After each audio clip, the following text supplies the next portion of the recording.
I am Frederick Williams, 68 years old, and the proud owner of Williams Construction.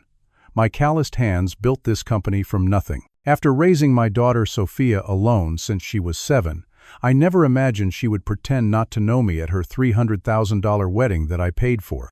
When her new family laughed at my department store suit and called me the help, I let them finish their jokes. Then I quietly took the microphone and made one announcement that turned their smiling faces ghost white. If you are watching this, drop a comment telling me where you are from, and hit subscribe for more real-life stories. I grew up in a small town in Ohio where everybody knew everybody. My father worked at the local factory, and my mother cleaned houses for the wealthier families. We never had much, but they taught me the value of hard work and integrity. By 16, I had already dropped out of high school to become a carpenter's apprentice under old Mr. Jenkins, who saw something in me that I did not see in myself. "You got good hands, boy," he used to tell me. "These hands will make you something in this world if you let them." And he was right. I spent years learning every aspect of construction, waking before dawn and working until my muscles ached. By 22, I had saved enough to buy my first truck and take small jobs on my own on weekends. That same year, I met Laura at a friend's barbecue. She was studying to be a teacher, smart as a whip and beautiful in a natural way that made my heart skip. Our courtship was simple but meaningful. I remember taking her to the county fair on our third date, winning her a stuffed bear at the shooting gallery that she kept until the day she died. "I do not need fancy things, Frederick," she told me once, when I apologized for not being able to afford a proper diamond ring. "I just need a man who means what he says and says what he means." We married in the local church with a small reception in her parents' backyard. No fancy caterers or orchestras, just honest food cooked by aunts and uncles and a cousin who played guitar. It was perfect. 3 years later, our daughter Sophia came into the world. She had her mother's eyes and my stubborn chin. The moment I held her, I knew I would do anything to give her a good life. Laura and I agreed we wanted her to have opportunities neither of us had, but we also wanted her to understand the value of work and character. Life was good, simple but good, until Sophia turned 7. Laura had been having headaches for months. I kept telling her to see a doctor, but she was busy with teaching and motherhood. When she finally went, the diagnosis was devastating. Brain tumor, inoperable. She was gone within 3 months. The day I had to tell Sophia her mother was never coming home was the hardest of my life. We sat on our porch swing, the same one I had built as a wedding present for Laura, and I held my daughter as she sobbed against my chest. That night, I made 2 promises to myself. First, that I would be both mother and father to Sophia. Second, that I would build a business successful enough to give her every opportunity Laura would have wanted for her. Those first years were a delicate balance between grief, single parenthood, and work.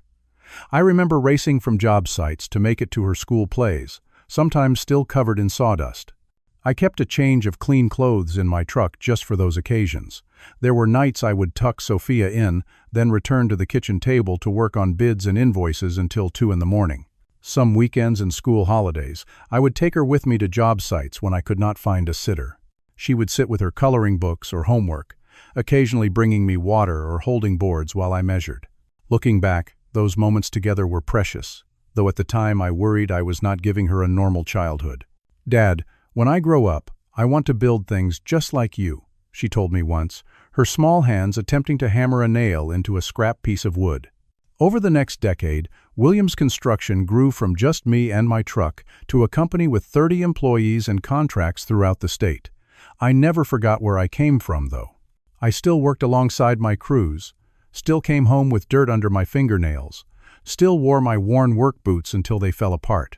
As Sophia moved through middle school and high school, she showed remarkable intelligence and drive. When her teachers suggested advanced classes that would prepare her for college, I worked extra jobs to pay for tutors and summer programs. No sacrifice seemed too great for her future. I still remember her excitement when she was accepted to Westmore University with a partial scholarship. It was prestigious, expensive, and exactly what she deserved. The day we drove to campus, her car packed with everything she would need for her dorm, I felt both incredible pride and a hollow ache in my chest. "Call me every Sunday," I made her promise as I hugged her goodbye. "Of course, Daddy," she said, and for the first year, she did. But as time passed, those calls became shorter, less frequent. Her voice changed too, adopting unfamiliar inflections and vocabulary. When she came home for breaks, she talked endlessly about her new friends, most of them from wealthy families with summer homes and trust funds. During her sophomore year, I drove up to visit for Parents' Weekend.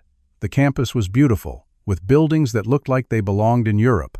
I wore my nicest shirt, had even bought a sports jacket for the occasion, but I still felt out of place among the other parents with their designer clothes and confident demeanor. It was the first time I noticed Sophia keeping a slight distance from me, introducing me quickly before moving on to other topics. When I mentioned a funny story from one of my job sites to her roommate's parents, I saw her wince almost imperceptibly.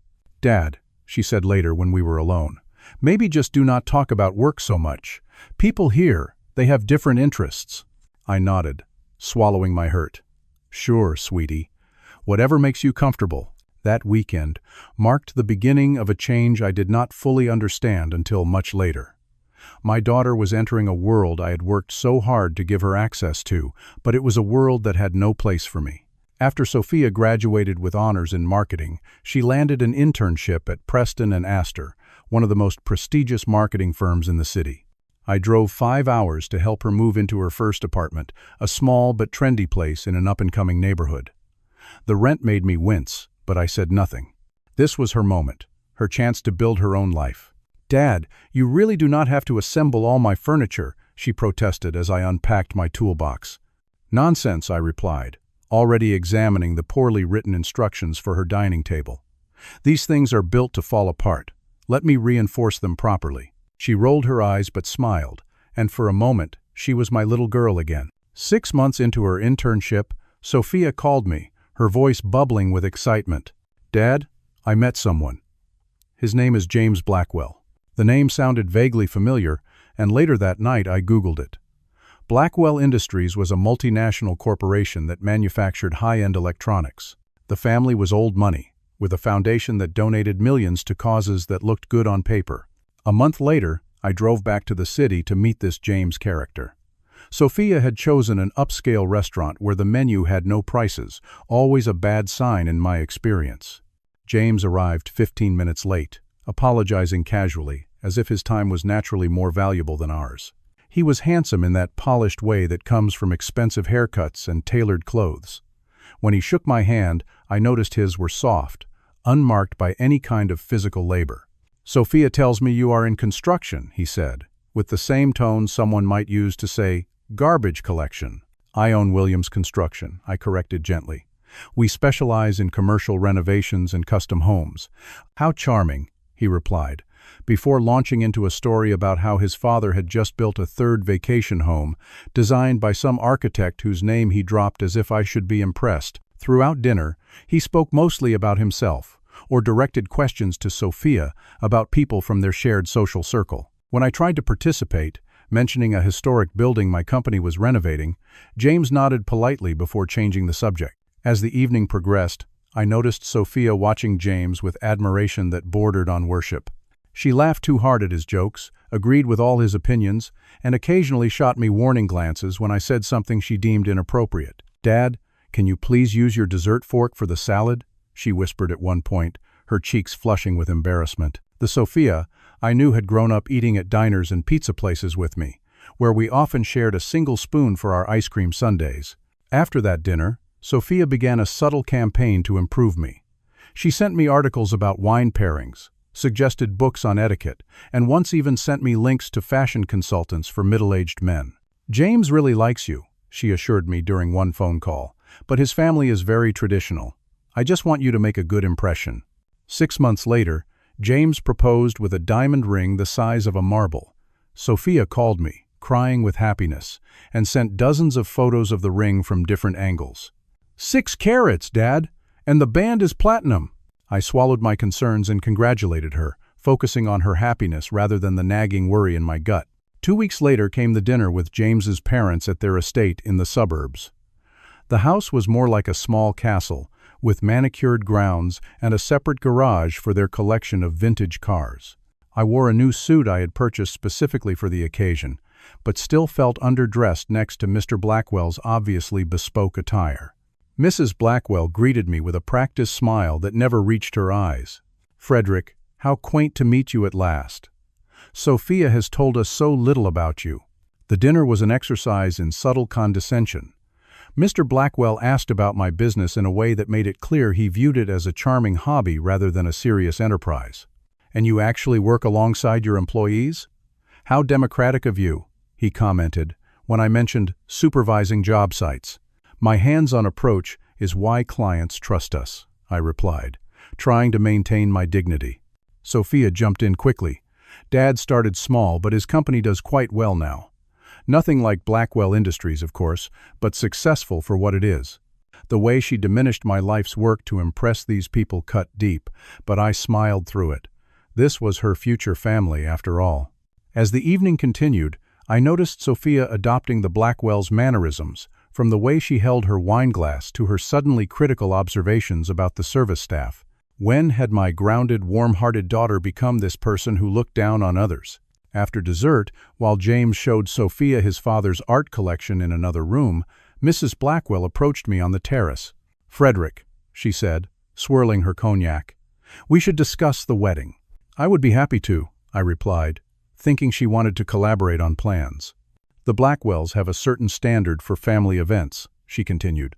"James is our only son, and this wedding will be attended by business associates, political connections, and family friends of considerable influence." I nodded, beginning to see where this was heading. "Traditionally, the bride's family handles the wedding costs," she said, her expression making it clear she doubted my ability to do so appropriately. "I am fully prepared to give my daughter the wedding she deserves," I stated firmly. "How generous," she replied with faint surprise. "We assumed you might need assistance. Well then, we will send our preferred wedding planner to contact you. She has arranged all our important family events." As the engagement proceeded, Sophia began excluding me from wedding decisions while continuing to access my bank account. She suggested I might be more comfortable not attending certain events with the Blackwells, like the engagement party at their country club or the brunch with James's extended family. "It will be so boring for you, Dad," she insisted. "Just a bunch of people talking about stocks and vacation homes." Despite my hurt, I agreed to pay for the entire wedding. I wanted Sophia to have everything her mother would have wanted for her, even if it meant depleting my savings. When I offered to contribute $300,000, her eyes widened momentarily before she composed herself. "That should be adequate," she said, as if I had offered to buy her lunch rather than spend more than most people in my hometown would see in 5 years. That night, as I looked at my banking information, calculating what this would mean for my retirement and the company's emergency fund, I wondered if Laura would recognize the daughter we had raised. But love makes fools of us all, and I convinced myself Sophia was just caught up in the excitement that after the wedding, my real daughter would return to me. What began as an already lavish budget quickly spiraled as wedding plans evolved. The original venue, an elegant hotel ballroom downtown, was suddenly too small and common, according to the wedding planner, Vivian, who spoke to me as if I were a child who needed simple explanations. "Mr. Williams, the Blackwells simply cannot invite their full social circle to such a limited space," she explained, tapping away at her tablet. "I have secured the Westbrook estate instead. It is $20,000 more, but absolutely worth it for the caliber of this wedding." I signed the check without complaint, remembering how Sophia's eyes had lit up when she described the estate's gardens. 2 weeks later, Vivienne called again. "Mr. Williams, a minor change of plans. The Westbrook has had a booking conflict, but I have found something even better. The Hamilton House has just had a cancellation for our date. It is the most sought-after venue in the state." "And how much more will this cost?" I asked, already knowing the answer would not be good. "Only $35,000 above the Westbrook, practically a steal for what we are getting." That pattern continued with every aspect of the wedding. The dress budget doubled after Sophia went shopping with Mrs. Blackwell rather than me. The flowers, originally quoted at $12,000, somehow became $20,000 for imported seasonal blooms. The photographer was replaced with a celebrity wedding documentarian whose fee made my head spin. Each time I received an email with updated costs, I would call Sophia, hoping to discuss some reasonable limits. Each time, my calls went to voicemail until after the decisions and deposits were already made. When I finally managed to attend a cake tasting, I sat quietly as Sophia and Mrs. Blackwell discussed flavors as if they were negotiating world peace. When I suggested a flavor combination that Laura had loved, Sophia and Mrs. Blackwell exchanged a look. "Dad, no one serves lemon raspberry at formal weddings anymore," Sophia said in the same tone she might use with a toddler. "Your father has simple tastes, dear," Mrs. Blackwell added with a thin smile. "Perhaps we should choose something more sophisticated for the main cake and have a small groom's cake with his flavor for the less discerning guests." I excused myself to use the restroom, needing a moment to compose myself. As I walked back, I overheard Sophia on the phone, presumably with a friend. "My dad is being great about the money, but he is so out of his element here. Simple tastes, you know. I keep having to manage him so he does not embarrass himself." I froze, the words cutting deeper than any physical wound could. When had I become someone my daughter needed to manage rather than the father who had taught her to ride a bike, helped with her homework, and cheered at every school event? As the wedding date approached, my interactions with the wedding planner became increasingly strained. Vivienne stopped explaining costs altogether, simply sending invoices with sticky notes, indicating where I should sign. When I asked questions, she would sigh impatiently. "Mr. Williams, these are standard expenses for a wedding of this caliber. If the budget is becoming a concern, the budget is not a concern," I would reply, my pride not allowing me to admit that I was stretching my finances to their limit. I had already taken out a line of credit against my business to cover the final payments. The invitation to the rehearsal dinner arrived in the mail, addressed formally to Mr. Frederick Williams, rather than Dad, as Sophia had always addressed envelopes to me before. The dinner was to be hosted by the Blackwells at an exclusive restaurant, and the invitation noted, "Formal attire required" in elegant script at the bottom. I bought another new suit for the occasion, this one from a department store that Sophia would consider acceptable, if not ideal. I spent more than I ever had on clothing for myself, though it would still pale in comparison to the custom suits the Blackwells would wear. At the rehearsal dinner, I discovered I had been seated at a table far from the main family section, with distant cousins of the Blackwells and a few of Sophia's college acquaintances who did not make the cut for the bridal party. James's parents, sisters, and even his elderly aunt were all seated at the main table with the bride and groom. During pre-dinner cocktails, I approached the bar at the same time as James and two of his groomsmen, and then my father-in-law asked if we needed permits for the honeymoon villa. James was saying, affecting a slight accent that I realized with a shock was meant to mimic my Midwestern speech patterns. The groomsmen laughed, one of them adding, "Man, the things we do for love, right? At least your bride is hot enough to make up for the family baggage." I stepped back quietly, deciding to get my drink later. As I moved away, I caught James's eye. He had the decency to look momentarily abashed before turning back to his friends.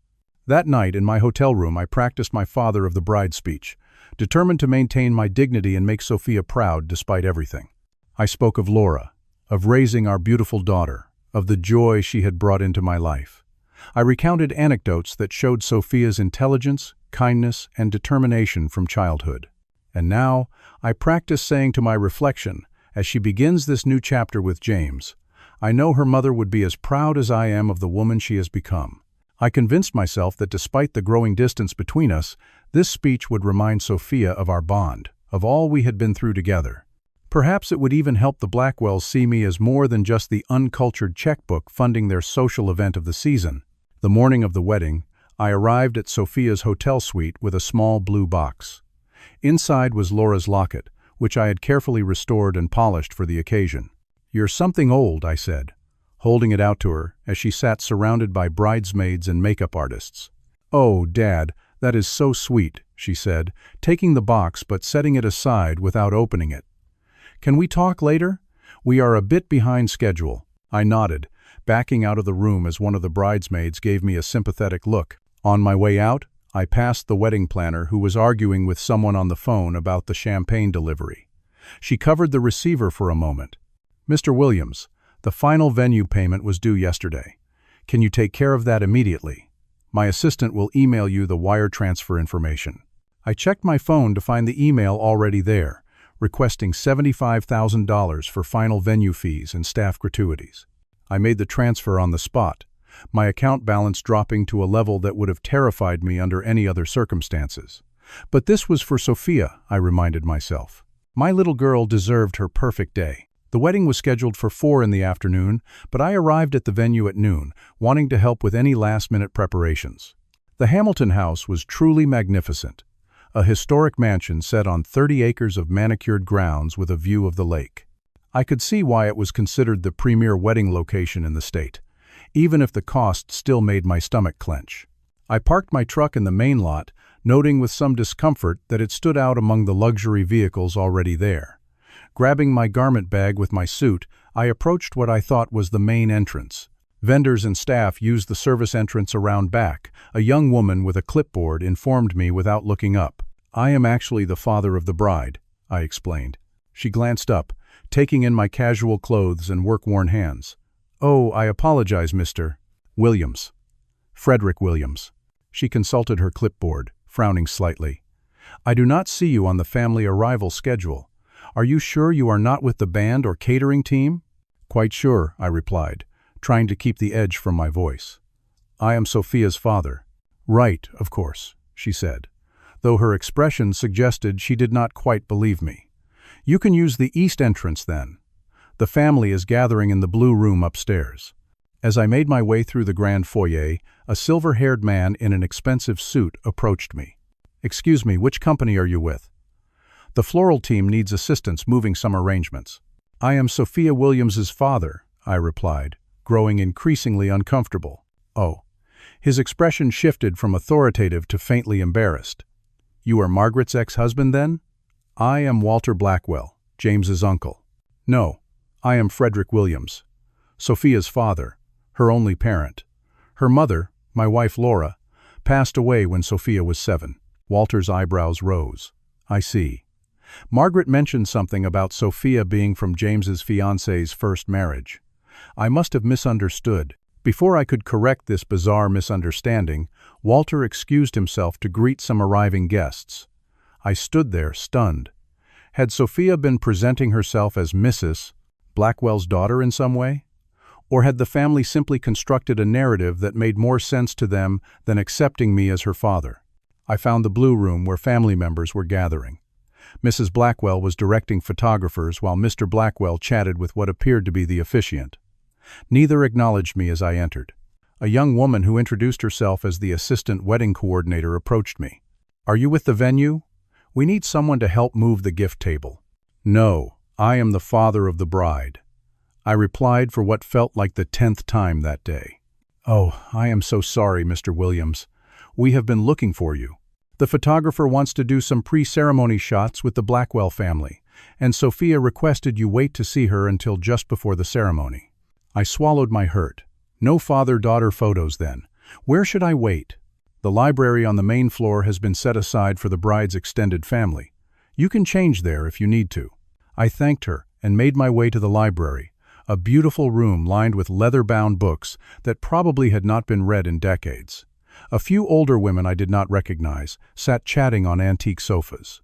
They glanced at me curiously, but returned to their conversation. I changed into my suit in a small adjoining bathroom, straightening my tie and brushing a piece of lint from my shoulder. The suit was the most expensive I had ever owned, though I knew it would still mark me as an outsider among the designer labels the other guests would wear. As I exited the bathroom, I overheard a conversation from the hallway outside the library door. "Sophia looks absolutely stunning. Margaret has been such a wonderful influence on her style." "Yes, and James mentioned she finally has a real family now. Apparently, her birth father was some kind of laborer or something." "Well, she certainly does not show it. You would think she was born into their world." I sank into an armchair, feeling as if all the air had been punched from my lungs. Birth father, real family. The words echoed in my head as memories flashed before me. Sophia with chickenpox, me applying calamine lotion and reading her stories all night. Teaching her to drive in an empty parking lot. Staying up until 2 in the morning helping her finish a science project. Were none of those moments real to her anymore? After composing myself in the library for half an hour, I decided to try to see Sophia before the ceremony.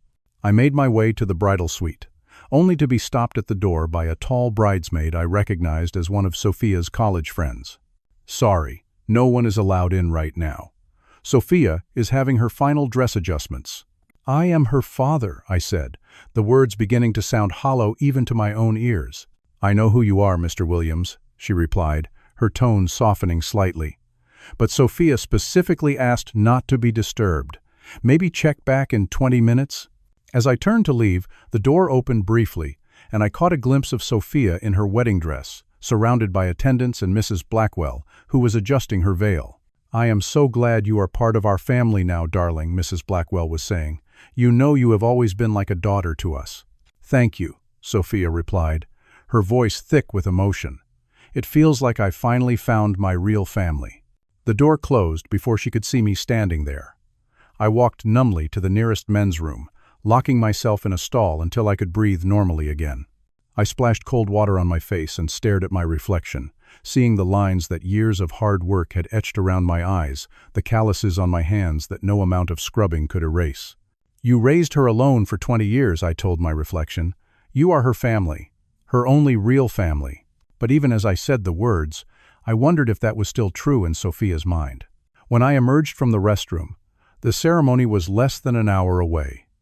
Guests were beginning to arrive, elegantly dressed people who looked at me with faint curiosity as I made my way through the growing crowd. I approached Mr. Blackwell, determined to clear up any misunderstandings about my role. "Mr. Blackwell, I wanted to speak with you about the ceremony. As father of the bride, I assumed I would be walking Sophia down the aisle." He looked momentarily uncomfortable. "Ah, Williams. Yes, about that. Sophia mentioned she would prefer a more contemporary approach. She will be walking alone to symbolize her independence. Very modern, these young women today." Before I could respond, he was pulled away by the wedding planner who needed his input on something urgent. I stood alone again, trying to process this latest blow.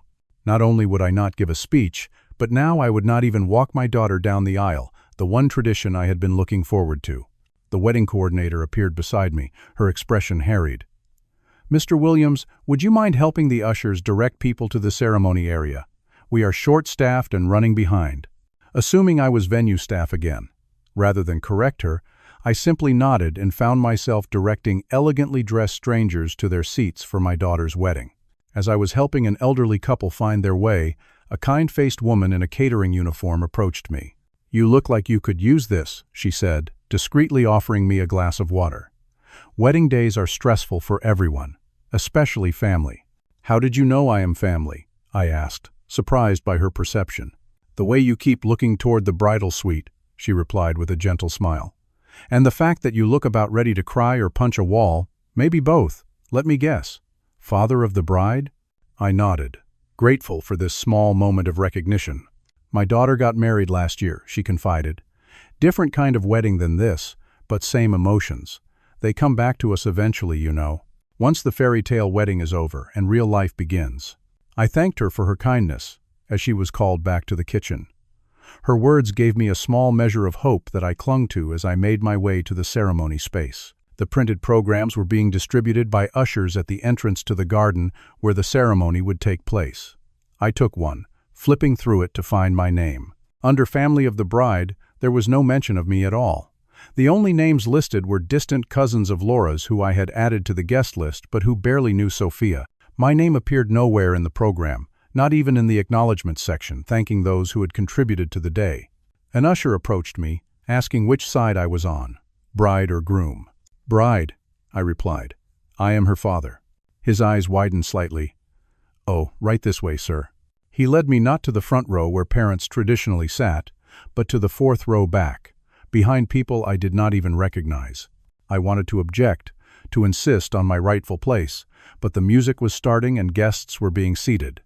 Making a scene would only embarrass Sophia, and despite everything, I did not want to ruin her day. As the ceremony began, I watched Mr. Blackwell escorting his wife to her seat in the front row, an honor I should have had with Laura had she lived. Then the bridal party processed, followed finally by Sophia. She was breathtaking in her gown, which I knew had cost more than my first house. Her face was radiant behind her veil as she walked slowly down the aisle alone, neither looking for me nor acknowledging my presence as she passed my row. In that moment, I realized that in her mind, she was not walking alone at all. She had simply replaced me with the fantasy of belonging to the Blackwell family. After the ceremony, guests were directed to the cocktail hour on the terrace, while the bridal party took photos. I watched from a distance as Sophia posed with James and his entire extended family. When the photographer called for family of the bride, only those distant cousins of Laura's stepped forward. I remained rooted in place, invisible. During the cocktail hour, I stood alone at the edge of the terrace, watching guests mingle. A server approached me, balancing an empty tray. "Sir, could you take this back to the kitchen? We are short-staffed." Before I could respond, he had placed the tray in my hands and hurried off to collect empty glasses. Rather than cause a scene by calling after him, I simply carried the tray toward what I assumed was the kitchen entrance. As I pushed through the swinging door, the catering manager looked up in surprise. "Oh, you are not one of my staff." "No," I said, placing the tray on a counter, "just trying to help out." She thanked me with a curious look as I retreated back to the reception. I spent the next hour trying to spot Sophia among the crowd, but she was constantly surrounded by James and members of the Blackwell family, circulating among their important guests. Several times I started to approach her, only to have her move in another direction before I could reach her. When it was time to enter the main reception, I checked the seating chart posted near the entrance. Table 1 was labeled Bride and Groom with Parents. Table 2 was Bridal Party. I scanned the chart, finally finding my name at Table 17, alongside people I had never met and those same distant cousins from the ceremony program.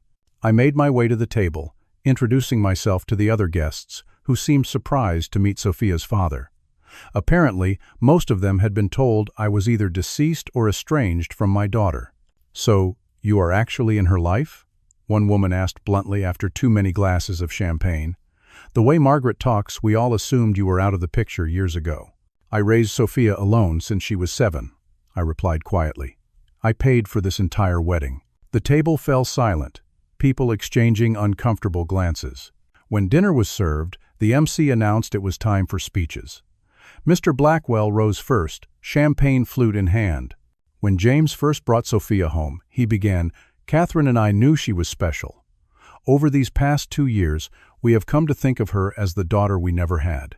I gripped my water glass so hard I feared it might shatter. 2 years. They had known her for 2 years, and somehow felt entitled to claim her as their daughter.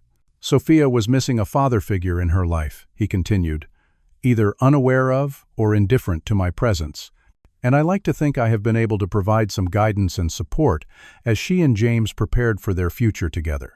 The speech continued with anecdotes about family vacations and holiday gatherings I had never been invited to. When he finished to applause, I waited for my turn to be called. The MC instead introduced the maid of honor, followed by the best man. My prepared speech would go unheard. After the meal, I finally managed to approach Sophia as she moved between tables greeting guests. She looked startled to see me standing before her. "Sophia, can we talk for a moment?" I asked quietly. "Dad, I am making the rounds with James. Can it wait?" "No, honey, it cannot. I have barely seen you all day." James and his parents approached, champagne glasses in hand. "Everything all right here?" James asked, placing a possessive hand on Sophia's waist. "Fine," Sophia replied quickly. He is. "I am Frederick Williams," I said, extending my hand, "Sophia's father." Mrs. Blackwell's eyebrows rose. "Oh, you are on the staff. How dedicated to come introduce yourself." "No," I corrected firmly. "I am Sophia's father, her only living parent. I raised her alone after her mother died." There was an awkward pause as the Blackwells exchanged glances. "Of course," Mr. Blackwell said smoothly. "Sophia mentioned you would be attending. Did you enjoy the ceremony?" "From the 4th row, yes," I replied, unable to keep the edge from my voice. James laughed, a short, uncomfortable sound. "Well, you certainly blend in with the staff in that suit. Is that from? What is that department store chain? Sears?" "James," Sophia hissed, but she made no move to defend me. "Actually, it is from Nordstrom," I replied. my voice steady despite my rising anger. "Not that it matters." Mrs. Blackwell tilted her head, studying me as if I were an unusual specimen. "Your hands are quite worn, Mr. Williams. I suppose that comes from your line of work?" "My line of work built this country, Mrs. Blackwell," I replied, "and paid for every flower, every candle, and every bite of food at this wedding." Sophia's face flushed. "Dad, please. You are making a scene." "Am I?" I asked softly. "I have not raised my voice once today, despite being mistaken for staff, seated away from my only daughter, and now mocked for my appearance by your new family." James snorted. "Come on, it was just a joke. No need to be so sensitive." "A joke?" I repeated, looking directly at Sophia. "Is that what I am to you now? A joke?" She would not meet my eyes. "Dad, this is not the time or place. Can we please just enjoy the reception?" "Enjoy it?" I asked incredulously. "I have spent the day being ignored, excluded, and humiliated. What exactly am I supposed to be enjoying?" The Blackwells were now looking uncomfortable, aware that nearby guests were beginning to notice our conversation. "Perhaps you would be more comfortable stepping outside for some air," Mrs. Blackwell suggested, her tone making it clear it was not a suggestion. As I looked at Sophia, silently pleading for her to say something, to acknowledge the hurt they were causing, she simply looked away. "Yes, Dad, maybe you should get some air," she murmured. In that moment, something broke inside me. After everything I had sacrificed for her, after raising her alone and giving her every opportunity, after depleting my savings and taking out loans to pay for this ridiculous display of wealth, she was choosing them. Strangers who had known her for a fraction of her life, but who offered the social status she now craved more than her own father's love. A server approached, perhaps sensing the tension. "Sir, can I get you anything?" "A moment of dignity would be nice," I replied quietly. The server, recognizing something in my expression, nodded subtly. "The eastern terrace is empty right now. Very peaceful view of the gardens." I thanked her and walked away from the group, feeling Sophia's eyes on my back but not turning around. The eastern terrace was indeed empty, the evening air cool and refreshing after the stuffiness of the reception hall. I loosened my tie and looked up at the stars appearing in the darkening sky. Laura would have known what to do in this situation. She would have found the perfect words to make Sophia understand the hurt she was causing without creating more distance between them. But Laura was gone, and I was left alone to figure out how to love a daughter who seemed determined to erase me from her life. As I stood there, memories washed over me. Sophia's first steps, taken toward me with a look of determination on her tiny face, teaching her to ride a bike, running alongside until she found her balance. Late nights helping with algebra homework, moving her into her college dorm. All the moments, large and small, that made up our life together. And then I thought about the day's events, about being treated as less than nothing by the Blackwells and, most painfully, by Sophia herself. I thought about the money I had spent, money that would have secured my retirement or expanded my business, now gone to create this spectacle for people who did not even respect me enough to acknowledge my existence. Something shifted inside me then. Love did not mean allowing yourself to be treated as worthless. Love sometimes meant teaching hard lessons about consequences and respect. My daughter had forgotten who she was and where she came from, and in doing so, she had forgotten what really mattered in life. The kind server appeared at my side, offering a glass of water.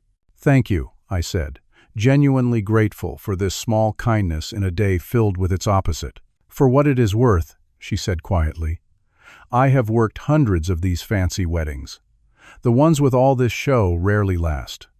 The couples who truly value family, those are the ones who make it."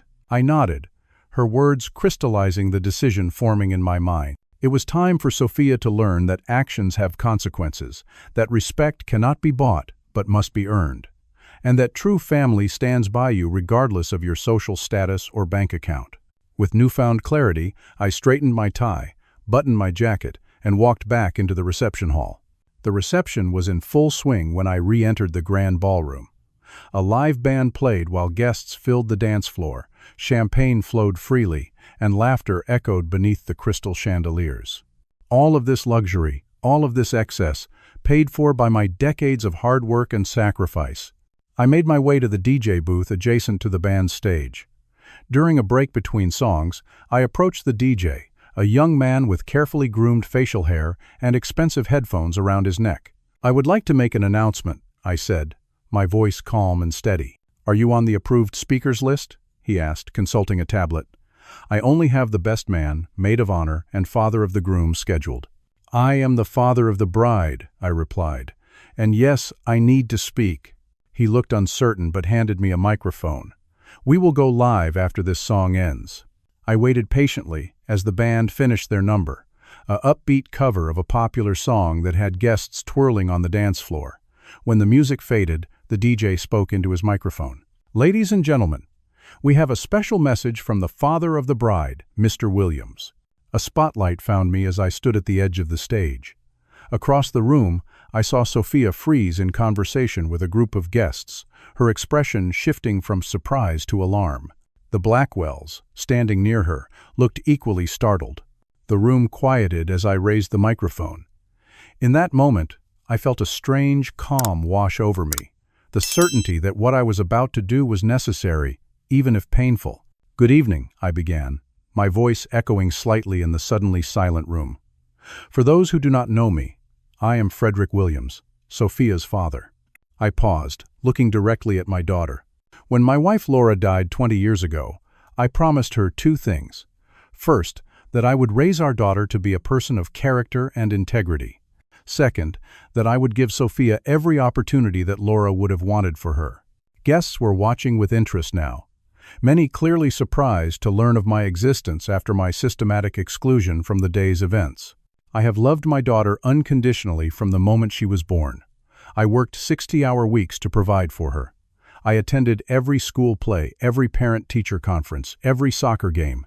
When she needed braces, I took extra jobs. When she wanted to attend an expensive university, I made it happen. Not because I expected anything in return, but because that is what parents do for children they love. Sophia's expression had shifted from alarm to discomfort as she realized what was happening. The Blackwells looked increasingly uncomfortable. Today, I had the privilege of paying for this beautiful wedding. $300,000 to be exact. Every flower, every plate, every note of music, funded by the construction company I built with these hands that some of you have mocked today. A murmur ran through the crowd. $300,000 was a substantial sum even to this wealthy crowd. I did this gladly, wanting my only child to have her dream day.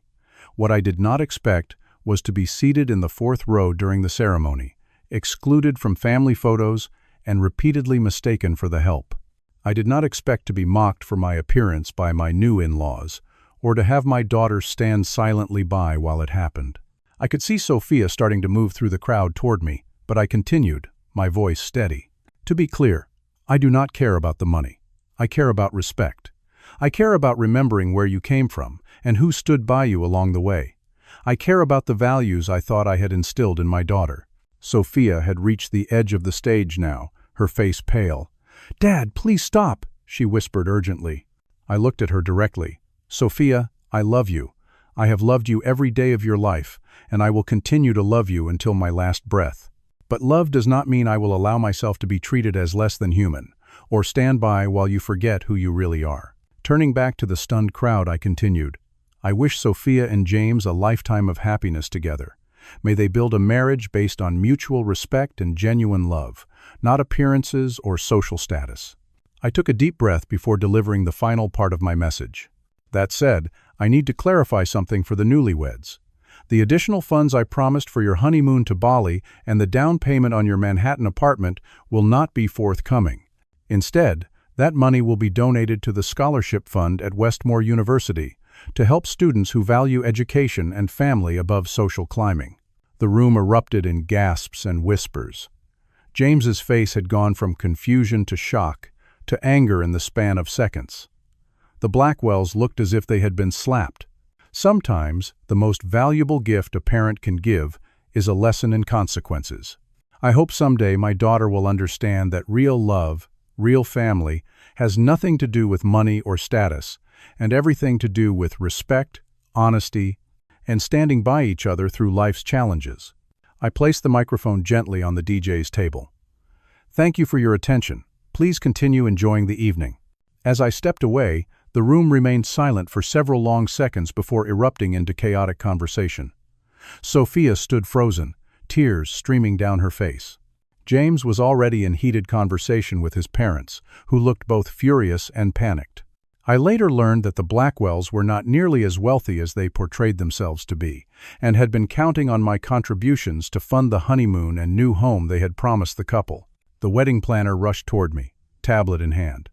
"Mr. Williams, there must be some misunderstanding about the remaining payments." "There is no misunderstanding," I replied calmly. "The wedding is paid in full. The additional promises are now void." As I made my way toward the exit, Sophia finally broke free from her shock and began pushing through the crowd toward me. "Dad, wait!" I paused, turning to face my daughter one last time that night. Her beautiful makeup was streaked with tears, her carefully styled hair coming loose. "How could you do this?" she whispered. "You humiliated me in front of everyone." "No, Sophia," I replied gently. "You humiliated yourself when you decided I was not good enough to be acknowledged as your father. That is not fair. I was just. I wanted to fit in with them. At the expense of the person who has loved you your entire life. That is not fitting in, Sophia. That is selling out." She flinched as if I had struck her. Behind her, I could see James and his parents watching us, their expressions calculating. I wondered if they would still value Sophia now that my financial support had been withdrawn. "I need to go," I said quietly. "Congratulations on your marriage. I truly hope it brings you happiness." With that, I turned and walked through the grand foyer and out into the cool night air. The valet brought my truck around, looking slightly confused to be retrieving such a modest vehicle from this opulent event. As I drove away from the Hamilton house, I felt a complex mixture of grief, resolution, and, surprisingly, peace. For 20 years, I had centered my life around Sophia's needs and happiness. Tonight, for the first time, I had stood up for my own dignity. The phone began ringing before I was even halfway home. Sophia's name flashed on the screen repeatedly, but I let it go to voicemail. There would be time for conversations later, when the shock had worn off and real reflection might be possible. Tonight, I needed to process my own emotions and begin the difficult task of redefining our relationship. When I arrived home, I sat on my porch swing, the same one I had built when Laura was pregnant with Sophia. The night was quiet, except for distant cricket song and the gentle creak of the swing's chains. I looked up at the stars, and for the first time in months, I felt like I could breathe freely. "I did the right thing, Laura," I whispered to the night sky. "It was hard, but it was right." My phone continued to buzz with messages and calls, but I turned it off and went inside. Tomorrow would bring its own challenges, but tonight I would rest knowing I had finally honored not only my love for my daughter, but also my own self-respect. The weeks following the wedding were some of the most difficult and yet transformative of my life. For the first few days, I let all calls go to voicemail, needing time to process everything that had happened and determine how to move forward. Sophia's messages evolved from angry accusations to tearful pleas and finally to more measured requests to talk. I focused on my business, throwing myself into projects that had been neglected during the wedding planning. I had lunch with my foreman, Tony, who had been with me since the early days. "You did what you had to do, boss," he said after I confided the whole story. "Sometimes kids need to learn the hard way." Surprisingly, I received several messages from guests at the wedding. An older gentleman who introduced himself as a business associate of Mr. the Broding Blackwell wrote that he had been refreshed by your honesty in a world of pretense and inquired about potential construction projects for his company. A cousin of James, a young woman named Allison, sent a thoughtful email. "I never knew the full story of Sophia's upbringing. What you did took tremendous courage.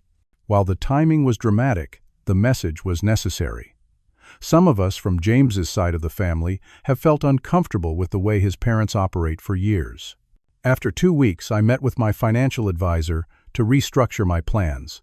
The money I had intended for Sophia's honeymoon and home down payment would indeed go to a scholarship fund, specifically for students who were the first in their family to attend college or who had lost a parent. "This is a significant change to your estate planning," my advisor noted. "Are you certain?" "I am," I replied. "Sophia needs to build her life with her husband based on their own efforts, not my bank account." At the 3-week mark, I finally agreed to meet Sophia at a coffee shop halfway between our homes. I arrived early, choosing a quiet corner table. When she walked in, I was struck by how different she looked from the bride who had shimmered in designer silk just weeks before. Her face was free of makeup, her hair pulled back simply, and she wore jeans and a sweater that reminded me of her college days. "Dad," she said softly, sliding into the seat across from me. "Hello, Sophia," I replied, keeping my tone gentle but neutral. She wrapped her hands around her coffee cup, staring into it as if it might provide the right words. I do not even know where to begin. "How about with the truth?" I suggested. "That is usually a good starting point." She nodded, tears filling her eyes. "I am so ashamed. What I did to you was unforgivable." "I did not come here for apologies, Sophia. I came to understand. When did I become someone you were embarrassed by? When did money and status become more important than the relationship we had?" She was quiet for a long moment. "It happened so gradually I did not even notice it at first. At college, everyone seemed to come from these perfect families with summer homes and trust funds. I felt like an outsider until I learned to talk like them, dress like them. Then I met James, and the Blackwells made me feel special, chosen." "And I did not?" I asked, the hurt still fresh. "No, Dad, you always did. But it was different with them. They represented this world I had always been outside of, and suddenly I had a chance to belong. At the cost of pretending I did not exist?" She wiped away tears. "I told myself it was just easier not to explain our background. Then it became easier to let them assume things than correct them. By the time the wedding planning started, I was living in a web of half-truths I could not untangle without losing face with them." I nodded slowly. "And your relationship with James? Is that built on the same pretense?" She looked down again. "Things have been difficult since the wedding. The Blackwells are not as financially stable as they appear. They were counting on your money for the honeymoon and house. When that fell through, a lot of ugly truths came out. I am sorry for that," I said, and meant it. "Despite everything, I do not want you to be unhappy in your marriage." "The thing is," she continued, "watching James and his parents panic about money made me see them differently. The way they turned on each other, the blame they threw around. It was nothing like how you handled problems when I was growing up." We talked for over 2 hours that day, peeling back layers of hurt, misunderstanding, and pretense. I did not offer easy forgiveness, and she did not ask for it. Instead, we began the slow, careful work of rebuilding trust. Over the following months, Sophia and I established a new relationship based on honesty and mutual respect rather than financial dependence. She and James moved into a small apartment they could actually afford, rather than the luxury condo they had planned. She took a job at a small marketing firm instead of waiting for the perfect opportunity the Blackwells had promised to arrange. 6 months after the wedding, Sophia asked if James could join us for dinner at my home. I agreed, curious to see if their relationship had evolved as much as she claimed.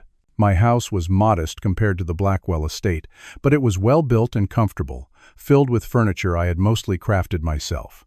I prepared a simple meal, nothing fancy but hearty and homemade. When they arrived, James looked different than I remembered. The polished arrogance had faded, replaced by a more authentic, if slightly nervous, demeanor. "Mr. Williams," he said, extending his hand. "Thank you for having us." "Frederick, please," I replied, shaking his hand. During dinner, James surprised me with his candor. "I want to apologize for my behavior before and during the wedding," he said, looking me in the eye. "I was raised to value all the wrong things, and I participated in treating you disrespectfully. Since then, I have had to face some hard truths about my family and myself." "What kind of truths?" I asked, genuinely interested. "That my parents built their social standing on debt and appearances. That I never actually worked for anything in my life until these past few months. That how you treat people matters far more than what you own or who you know." Sophia reached for his hand, her expression a mixture of pride and support. "James has taken a job with a startup. The salary is half what he made before, but he is learning real skills for the first time." I nodded, recognizing genuine change in both of them. Life has a way of teaching us what truly matters, sometimes through difficult lessons. By the end of the evening, I found myself actually liking the young man my daughter had married, now that he was no longer hiding behind a facade of privilege and entitlement. As they prepared to leave, Sophia hugged me tightly. I am so sorry for what I put you through, Dad, not just at the wedding, but for years before that. I forgot who I was and where I came from. We all lose our way sometimes, I replied. The important thing is finding our way back to what matters.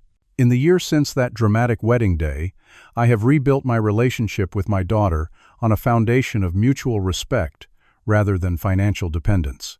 I have reclaimed my own life as well, joining a woodworking club, dating a kind widow I met there, and expanding my business in new directions.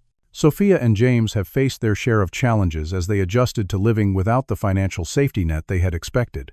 There were difficult moments and arguments, but they emerged stronger for having faced reality together. Recently, Sophia called to share that they were expecting my first grandchild, a milestone that would once again reshape our family. We want our child to know their real history, she told me, not some sanitized version that sounds good at country clubs. I want them to know about you, about Mom, about how hard you worked and the values you tried to teach me. Those words meant more to me than any check I could have written or any social status I could have claimed. They represented the true wealth I had spent a lifetime building: character, integrity, and love that endures beyond superficial trappings or momentary comforts. Looking back on that wedding day, I realized that my public stand was not just about money or respect. It was about teaching my daughter that true dignity cannot be bought or sold, that real love sometimes means setting boundaries, and that our worth as human beings has nothing to do with the clothes we wear or the circles we move in. The $300,000 wedding was, in the end, worth every penny, though not for the reasons I originally thought. It forced a reckoning that might never have happened otherwise, clearing away pretense to reveal what truly mattered in our relationship and in life.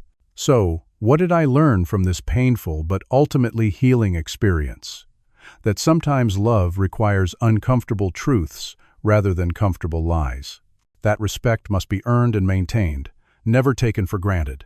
That our roots matter, not because they define our limits, but because they ground us when we might otherwise be blown away by the winds of pretense and social pressure. And most importantly, I learned that no price tag, no matter how large, can ever match the value of genuine human connection based on mutual respect and unconditional but clear-eyed love. Have you ever had to take a difficult stand for your own dignity? How did you balance love for someone with respect for yourself? Share your experiences in the comments below. If this story resonated with you, please subscribe and hit the like button. And remember, true wealth is never about the numbers in your bank account, but about the integrity in your actions and the authenticity in your relationships. Thank you for listening, and may you find the courage to stand up for your worth, whatever that might cost.